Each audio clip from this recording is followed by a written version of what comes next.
Monsieur le Président, mes chers collègues, messieurs les ministres, maa ngi leen di nuyu bu baax. Monsieur le ministre de l'Agriculture et de l'Élevage,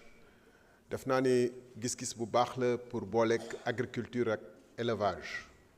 ndax yu bëri day am ay yuy dox diggante béykat ak sàmm naam ruur toolu jàmbur moom kenn waru ko nangu te loolu dañ ko war a tere te jàpp naa ni am na ci lu ci yoon ci réew mi pour que bu yooyu amee ñu mën ko faj waaye lu ñu seetlu ci jamono yii dafa mel ni ñu ñuy ruur seen tool bëri na ci ñoo xam ne dañu bëgg a fajal seen bopp te mbir maa ngi commencé jéggi dayo ba nga xam ne le 15 dernier amoon na journée de l'élevage bu am fële ci Ndiag dans le département de Guinguinéo def naa ne ay sàmm yu bëri daje nañ fa di wax seen i naqar ak seen i njàqare parce que dafa mel ni tamit état mu ngi xaw a mel ni luy seetaan jàpp naa ni li xew te ma ciy fàttali yenn yi ay rapport de gendarmerie ñàkkul ni wax nañ ko war na yegg ci état bi xam naa nu état di doxee yàgg naa toog conseil national de sécurité mënul ñàkk yooyu yegg si ci état wu Sénégal dama bëgg a xam nag lan ngeen ci nar a def comme taxawaay dafa lu mel ni Daaru Diop commune de Daaru Minam benn xale sàmm fekk nañ ko ci wetu yaayam dóor ko bal mu daanu ñi ko def at lañ leen jàpp bàyyi leen fële ci Thiel commune de Mbar ab benn xale tamit ñu ay xale dal ci kawam lapide ko dóor ko ba mu daanu ñi ko def ñeenti weer lañ leen tëj bàyyi am na koo xam ne fële ci Sinthiou Malem moom dañ ko nangu sax ci loxo gendarme daal di koy duma ba mu bakkanam rot mun naa joxe ay misaal yeneen yu mel noonu fële ci Ngaay commune de Mbacké Kadior fële ci foo xam ne nag mbalka lañ fa yàq ndax xuloo dong fekk dëkku sàmm yi yàq seeni mbalka ndax benn xuloo bu dox diggante sàmm yi ak béykat yi lu mel noonu Touba bu Jalaw barki démb rek donc yooyee bu continuer dina am lu mu jur parce que gis nañ sous région bi yëpp bu yàggee nit ñi tamit dañuy bu état newul dañuy fajal seen bopp te sous région bi xam ngeen lu xew Mali ak yooyu bu ñu bàyyee contexte bi ñu dund bi nii ay yu mel nii di fi gën a yaatu mun na indi ay problème bëggoon naa wax ci feu de brousse yi bëri bëggoon naa wax ci ranch de Doli bi mais bëggoon naa wax ci code pastoral bi mais monsieur le ministre dégg naa ñu lay féliciter lu bëree bëri ci moissonneuse batteuse yi bon war ngeen expliquer nag différent bu am ci moissonneuse batteuse yi ak yan condition lañ ko jotee monsieur le président waxtu bi gàtt na trop ndax député yi fii la ñu mën a amee pour mun a wax tontuwaat parce que sa tontu mun naa ci war a mun a tontu. Merci beaucoup honorable Thierno Alassane Sall.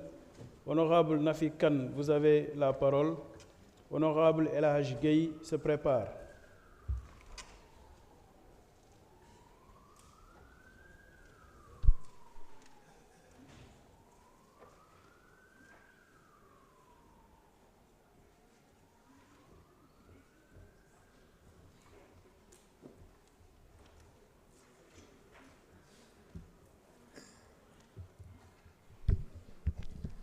Voilà, merci, Monsieur le Président. Bonjour, Messieurs les ministres. Comme mes prédécesseurs l'ont fait, je vous félicite, Monsieur le ministre, pour votre engagement auprès de la population rurale. Vous avez fait des diagnostics pour s'inquiéter de leurs problèmes dans l'agriculture. Monsieur le ministre, l'agriculture dans la zone rurale traverse aujourd'hui des difficultés profondes qui limitent son potentiel pourtant très immense. Au moment où la question de la souveraineté alimentaire est devenue centrale, et si elle doit être bâtie quelque part, c'est bien dans la zone rurale. Et surtout au moment où on parle d'équité territoriale, Monsieur le ministre, les producteurs du département de Podor sont confrontés à des difficultés énormes. Monsieur le ministre,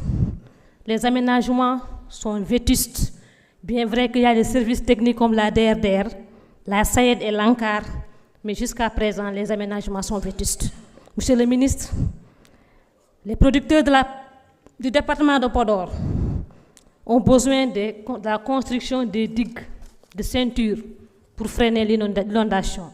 Cette année, Monsieur le ministre, beaucoup de producteurs ont perdu des hectares. Et aussi, ils ont des problèmes pour l'accès au financement, la cherté de l'agriculture. La dernière fois, lors des travaux de commission, j'en avais souligné, avec votre collègue, le ministre de l'Énergie,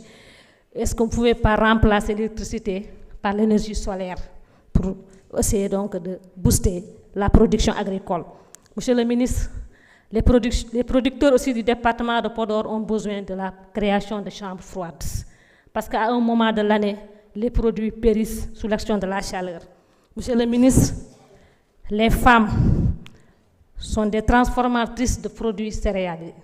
et aussi de produits locaux, mais ils ont des problèmes d'équipement. Donc, pour accéder à cela. Monsieur le ministre,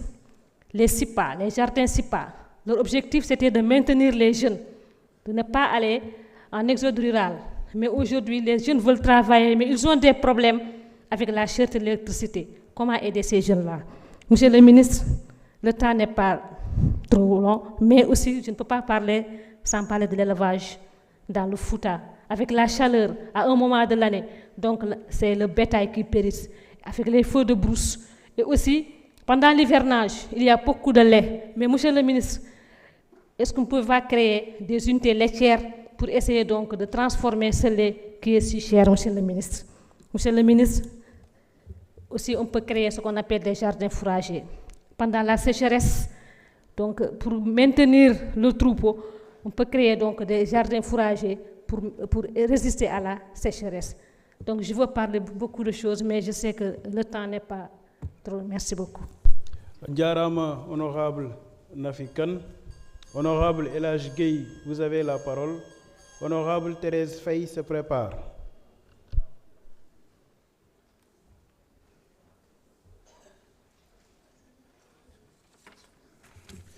Assalamu alaikum wa rahmatullah. Merci beaucoup, Monsieur le Président. Messieurs les ministres, nous nuyu également suñu collègues députés. Li ma la waxoon ci commission technique laa lay waxaat ce ministère bi bu nekkul le ministère le plus impactant bokk na ci ministère les plus impactants de ce régime. Et pourquoi wax naa ko parce que ñun dañoo dëkk Saloum ay at ci ginnaaw wala ñaari at ci ginnaaw ñu doon jëndee saako engrais ci seko bi 11000 ba 11500 des fois ñu gis saako engrais sax problème ci ñun yéen ngeen ñëw ak seen taxawaay ak seen njàmbarte di jaayee saako engrais 6000 francs loolu jàpp naa ne résultat bu am solo la te fu ñu taxaw danañ ko wax rawatina également di ngeen def ci gerte gi défi bi ci njëkkoon moo doon fexe ba jiw doon ñëw ci waxtu